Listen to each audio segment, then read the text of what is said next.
Major sounds in the kitchen cooking up, boy.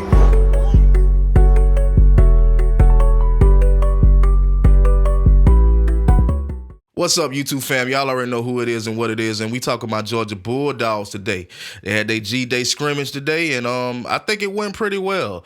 I think it let us know a lot. I mean, we still won't know until the season starts, but I think it let us know pretty much, where a few players are gonna be, you know what I mean, and what we're looking for and what we're looking at, you know what I mean? So yeah, all in all, it was a good game.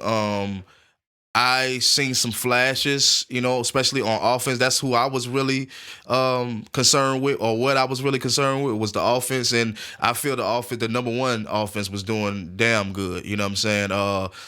Brock Vandegrift, I felt like Brock was a little, I don't know how to put it, uneasy, I would say. I think he was a little uneasy. I think he, need to have a little more poise about himself. If I'm not mistaken, he might have threw for 2 touchdowns.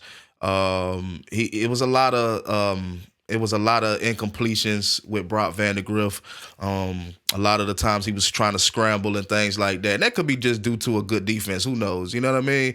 But at the same time, I think he did a pretty okay job. Gunnar Stockton, he's a little more further behind than I expected.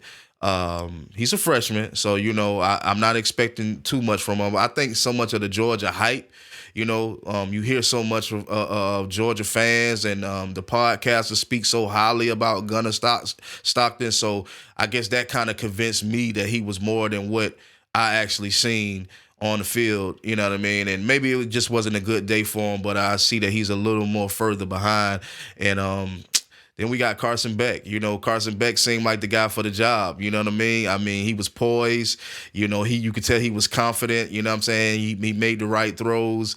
Every time he got the ball, every time Carson was in, you just felt like everything was structured right. You know what I'm saying? Like he controlled the offense. And I think that's what I wasn't seeing from Brock and Gunnar.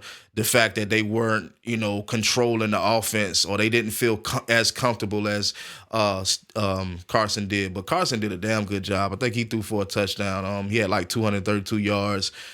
Passing yards. So Carson Beck, man, I think if just by this spring game, I don't want to limit it to just this game, or this scrimmage, but if you ask me, I feel like, Carson Beck is the man for the job. He's the one with the most experience. He's the one, like I said, with the poise, and he doesn't seem fidgety. You know what I mean? He's pretty much accurate. I think he was 13 of 18 today. So Carson doing a pretty good job, man. I've been the type of person that was with the team Carson. I was a Vandegrift fan too, especially with him coming out of high school, making out 5 touchdowns a game type deal. So I was a big fan of him as well. I thought that he actually would possibly. I didn't believe that he would, but I thought that he may possibly start over Carson Beck because of how talented he was with his legs, and he got a hell of an arm. But I just see more poise, and more confidence when it comes to Carson Beck. As far as the receivers goes, Brock Bowers, he come in, he's gonna always do his thing. Lad McConkey looked pretty good out there. I felt like the main starters from last year, I felt like most of them was limited. You didn't see a lot from Branson Robinson. Well, you see any from Branson Robinson. He was on the sideline, he was padded up, but I didn't know that he had a foot injury. Like, that was a surprise to me. You know what I mean? I didn't know that. I knew about Kenan Mitchell. I knew about him. And they also said that Dejan had a injury also, but he was actually on the field. So maybe they need to update the injury list. But it's a lot of our guys that's actually out. Even though I felt we did damn good, there are a lot of our guys are out. And one thing that I learned that I didn't know, which I was highly pissed about, but it's cool, you know what I'm saying, we still look good, was Bear Alexander, Big 99. Like, I was surprised that he went into the transfer portal. Like I said, Branson Robinson, he's out on a right lower leg injury. Smile Munden, I didn't know he was out. That's another surprise to me. The one of our inside linebackers, I mean, Marvin Jones Jr., I remember hearing about him couple months back, I heard about his injury. Jalen Walker, he had a shoulder injury. Michael Williams, that's another big time player for us. Michael Williams, but these all small injuries, little foot injuries. Kendall Milton, he got a hamstring injury. Then you got Dan Jackson, got a little foot injury, which Dan Jackson played a major part in our defense. Joshua Miller showed injury. I don't know too much about Joshua Miller, but yeah, man, it was a lot to learn in this spring game. I think for people that watched and the people that's gonna watch, like it's a lot to learn. Like seeing all of these different players. The guy Muse, I don't know his first name, number 87. He's a receiver, man. He did a hell of a. He stood out. Like he's gonna be somebody to look forward to seeing. You know, that's gonna help dominate with these games this season, man. This dude Muse, man, like he was making the right catches. I think he had ran one back on a kickoff return. So, you know, that guy, I gotta find his name. But his last name is Muse. He's number 87. Some of y'all probably already know his first name or whatever. But yeah, Javon Bullard, they all did good. Malachi Starks, Tyke Smith, you know what I'm saying?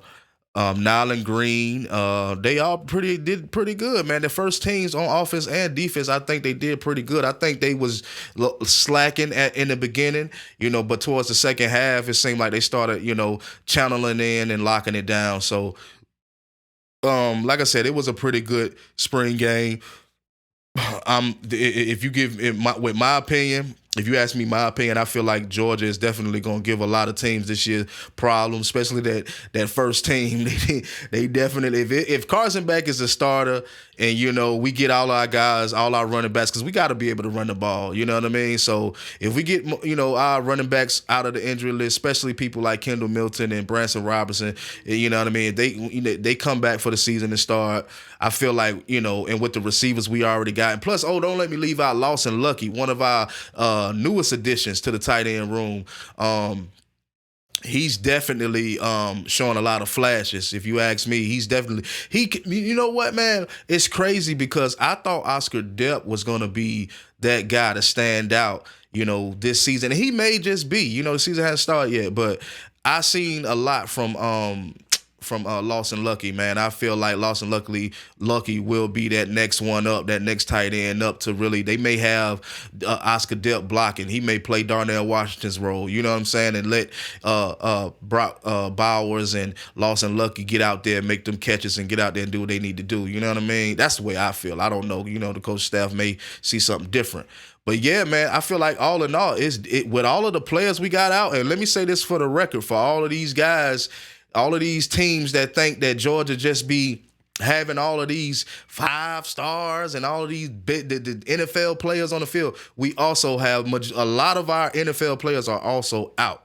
You know what I'm saying? So, but they're not out for the season. So let me say that. So when these guys come back, all these teams, y'all better be prepared. You know what I mean? Because it's definitely gonna go down. You know what I mean? So like I say, man, it was pretty good. The first team did pretty good. Brock Vandagriff. I think Brock. I don't really speak too much on him in the beginning, but I think Brock Vandagriff is a little behind. In my eyes, he's definitely behind Carson Beck.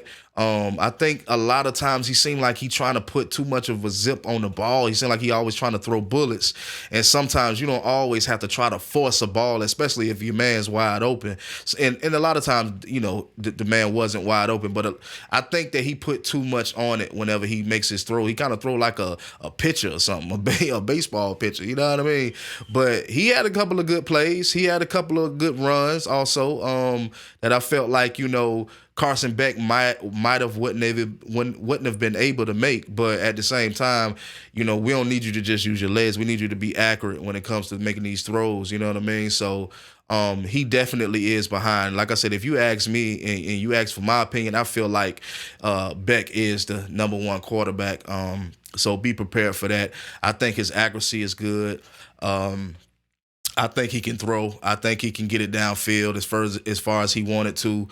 He can actually move around in the pocket. I like that about him too. He's not one of those JT Daniels stand in the pocket and get sacked. Even shout out to JT Daniels though, because you know he did pretty good when he was at Georgia as well. But at the same time, I think Carson Beck is the number 1.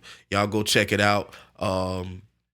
like I say, it was a good game. Y'all go check it out. I'm gonna probably check a couple more teams out. I think Alabama and LSU spring game is, I don't know if it's today or not. I don't hardly keep up with them as much. But anyway, yeah, I'm going to check them out as well and see what they looking like. But yeah, man, like I say, man, Georgia, we coming for that three-peat. Y'all already know what time it is. You know what I'm saying? It's the Trending Topic Podcast. I'm your host with the most, MajorQuee, and we out of this thing.